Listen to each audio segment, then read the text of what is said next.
सरकार येणार नाही अशी स्थिती असताना 225 प्लस त्यांच्या जागा येत आहेत आणि काँग्रेसच्या अनेकांना पराभवाचा सामना करावा लागलाय. काय बघताय, कसं बघताय या निर्णय?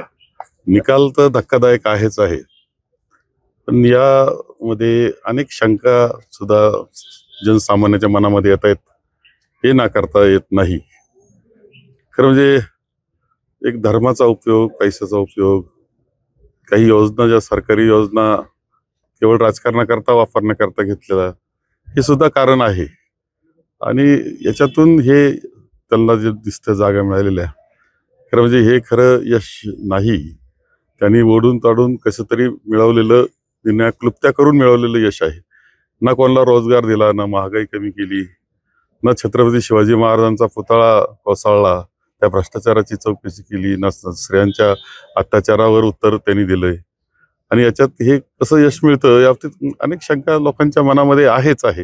याबाबतीत मी तर स्पष्टपणे म्हणलं की ज्या संसाधनांचा वापर भारतीय जनता पक्ष सध्या करतो आहे, हे लोकशाहीला मोठा धोका आहे.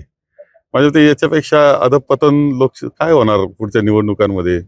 कोणता दर्जा आज लोकशाहीचा आणि निवडणुकांचा त्यांनी निर्माण केलेला आहे, यापेक्षा अधपतन तरी काय असणार याची काळजी आहे. पुढच्या काळात नेमकं ही लोकशाही कुठे जाईल याची काळजी वाटणारी ही सगळी काही निवडणूक होती. लाडक्या बहिणींचं यश असं त्यांच्याकडनं म्हटलं जातं. असू शकतं, ते सुद्धा असू शकतं, परंतु ती योजना राजकीय कारणाकरता म्हणूनच त्यांनी केली होती. त्यांची काही मूळ योजना ती नव्हती, तर राजकीय कारणाकरता त्यांनी केली होती.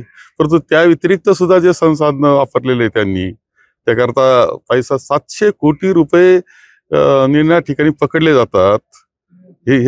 हा अनुभव म्हणजे रेकॉर्डवरच गोष्टी. काय काय नाही ते वापर केला, धर्माचा वापर केला, माणसांमध्ये भेद निर्माण करण्याचे प्रयत्न केले. ही काही खरी लोकशाहीची प्रक्रिया नाही. त्यांनी उत्तर सांगितलं होतं की हे 4 काम आम्ही चांगले केले, पुढे एक चांगले काम करू. याच्यावर ही निवडणूकच झाली नाही. आपण अनेक वर्ष संगमनेरचे आमदार राहिलात, 9व्यांदा निवडणुकीला सामोरे जात होता आणि तुमचा पराभव झाला. काय कारण आहे तसं? नाही, ठीक आहे, काय कारण, ते कारण पाहता येईल, हे करता येईल, त्याच्याबद्दल काही वाद नाही. पुढे दोष असतील तर दूर आम्ही करतो नाही. एक तर आहे की 40 वर्ष लोकांनी मला आमदार म्हणून स्वीकारलं, खूप चांगल्या संधी मिळालेल्या आहे. या जनतेचा तर मी आभारच मानतो आहे. आता कुठं काय नेमकं घडलेलं आहे, हे जे मी संसाधनांचा वापर हे जे म्हणतो, ती पद्धत आमच्या या तालुक्यामध्ये कधी नव्हती. निनाळ पद्धतीचा जो वापर झाला, ती पद्धत नवीनच वापर झालेला आहे. या सगळ्या गोष्टी परिणाम आहे, परंतु आम्ही आमचे काही असेल दोष तर ते दूर करण्याचा प्रयत्न करू.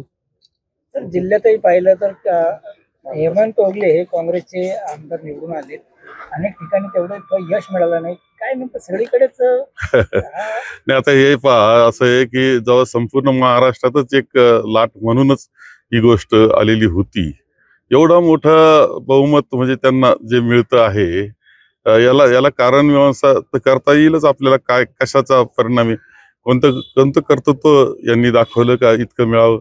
ज्या संसाधनांचा वापर प्रचंड प्रमाणामध्ये केला जातो, जे बुद्धिभेद केला जातो, माणसामध्ये भेद निर्माण केला जातो, धर्माचा वापर केला जातो, जातीचा वापर केला जातो, हे तर खरं म्हणजे यांची अस्त्र आहे भारतीय जनता पक्षाचे, आणि त्यातून हे यश मिळालेलं आहे. त्यामुळे खरं लोकशाहीला अभिप्रेत यश हे नाही. विरोधी पक्ष नेता सुद्धा होऊ शकत नाही असं संख्याबळ कुठेतरी आघाडीकडे दिसते आणि याला जबाबदार कुठेतरी महायुतीचं सगळं हे नाही. ठीक आहे, आता या सगळ्याचा परिणाम जे असतील ते भोगावे लागतील आणि दुरुस्त करावं लागेल.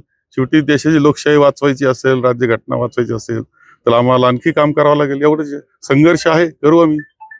लोकसभेला जी लाट एक महायुतीच्या विरोधात दिसत होती, ती लाट कुठेतरी टिकवण्यात महाविकास आघाडीला अपयश आलं. नाही, लाट टिकवण्यापेक्षा त्यांनी ती कशा पद्धतीने परतवली असं म्हणता येईल. आणि त्याकरता कोणत्या साधनांचा वापर केला, कशा पद्धतीने इलेक्शन 1.5 महिना पुढे लोटलं गेलं, त्याच्यामध्ये जाहिरातीचा कार्यक्रम किती मोठ्या प्रमाणावर होता, पानाच्या पानं जाहिरात होत्या. टीव्हीवर आपण पाहिलं असेल किती जाहिराती, म्हणजे बातमी द्यायला वेळ नव्हता, जाहिराती ऐकावं लागत होत्या त्यांच्या. ही परिस्थिती आपण सगळ्यांनी पाहिलेली आहे. त्यामुळे त्यांनी त्याचा उपयोग लोकांच्या मनामध्ये एक पद्धतशीरपणे जाण्याचा प्रयत्न त्यांनी केला. खरं म्हणजे त्यांनी कोणताही रोजगाराच्या प्रश्नावर ते बोललेले नाहीत, ना ते महागाईच्या प्रश्न बोलले, ना शेतकऱ्याचे प्रश्न सोडवण्याच्या बाबतीत बोलले, ना सोयाबीनला कसा बाजार देणार हे सांगितलं. कोणतीच गोष्ट केलेली नाही त्यांनी. त्यांनी ज्या पद्धतीनं मिळवलं ते यश मिळवण्याचा मार्ग मात्र लोकशाहीला विपरीत नाही. आता फक्त निवडणुकीच्या तोंडावर जे योजना राबवल्या गेल्या त्याला त्या आमिषाला लोक बोलले असं वाटतं. नाही आता ठीक आहे, सगळ्या अनेक कारण आहेत, त्यामधले ते कारण असू शकतं.